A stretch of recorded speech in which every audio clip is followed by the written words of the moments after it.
Good morning, everyone. I'm Daniel Drake. And I'm Alicia Burke. Welcome to Long Beach Local News' weekly update. Please feel free to leave a comment and join our live chat. Let us know your questions and concerns. Our headlines for today are officer-involved shooting near Los Coyotes Diagonal and Woodruff. City of Long Beach issues updated health order. 3 LBUSD schools return to virtual learning, and LB port backlog persists. It's a lot going on. So we begin our breaking news with breaking news. An officer-involved shooting occurred early this morning around 8:30 a.m. in East Side Long Beach near Los Coyotes Diagonal and Woodruff. Details on the shooting have not yet been released by the Long Beach Police Department, who is currently on the scene investigating. We will keep you updated with information as it comes in. To stay up to date with breaking news, visit longbeachlocalnews.com. And you were live on the scene for that. Yeah, I was.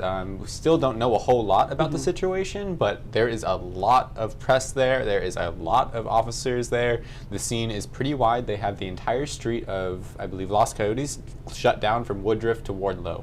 So it's definitely an area to keep clear if that's part of your commute. Yes, and like Danny said, we will definitely be bringing you more news as we get that. So, the Long Beach Department of Health and Human Services has issued an updated health order that took effect on November 5th. The updated order addresses requirements for schools using the modified quarantine option, clarifies testing requirements for mega events, and provides further clarification regarding workplace protocol. Schools may now provide a modified quarantine option for students who have been in close contact with someone who has COVID-19. This option allows students without symptoms to continue in-person learning if they are tested at least twice a week through the school's testing program if they have one. If the student tests negative, they can be released from quarantine on day 8. The modified quarantine begins the day after the parents and guardians receive notice of exposure. As far as mega events, which are defined as events with crowds that are number 1,000 attendees indoor per day or 10,000 attendees outdoor per day, will require proof of fully vaccinated status or negative COVID-19 test within 72 hours of the event start time. These policies apply to attendees 2 years old and older. In the workplace, masks are required for everyone regardless of COVID-19 vaccination status in nearly all settings with rare exception. The health order also clarifies that masks must be worn two or more employees, traveling together by car. Those seeking more information on the updated health order can visit longbeach.gov/COVID-19.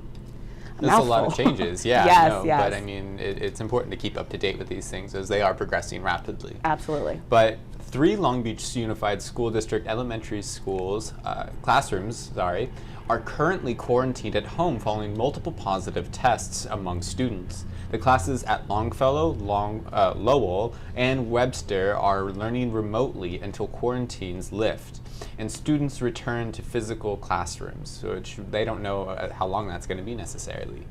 Overall, there have been between 8 and 10 class-wide closures at the elementary school level this year alone, according to the LBUSD officials, who were not immediately able to provide an exact number.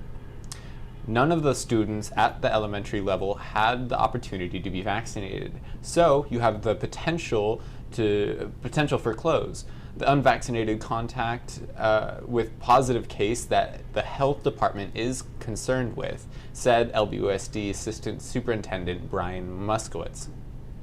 3 classrooms being simultaneously closed for COVID-19 is the largest number the district has seen so far, which is significant. I mean, to think how many students that's going to affect in families.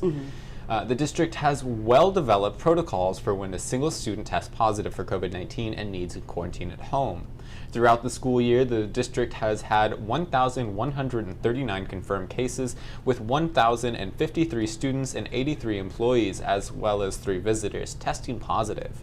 Positive cases can be tracked by date and school campus on the district's COVID-19 dashboard at www.lbusdschools.net.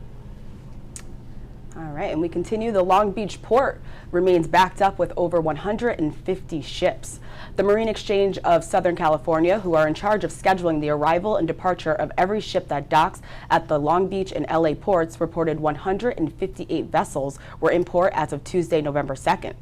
The current number of ships loitering tied the record at 44. 70 cargo ships were anchored at the time of this report.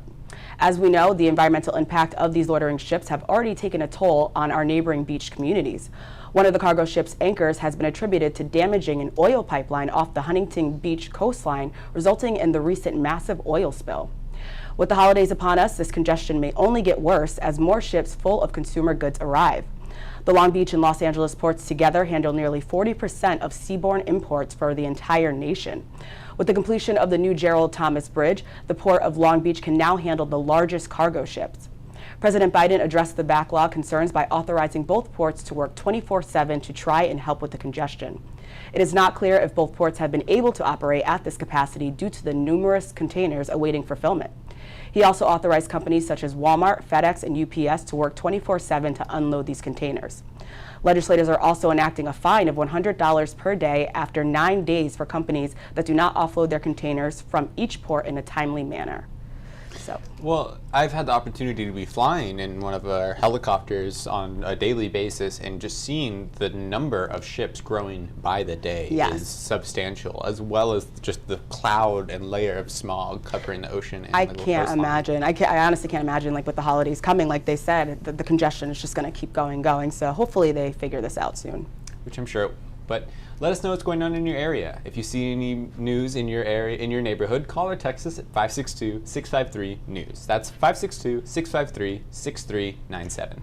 Thank you for watching. Please stay safe and enjoy your weekend. Don't forget to tune in next Friday to find out what's new in Long Beach, from local attractions to breaking news. I'm Alicia Burke.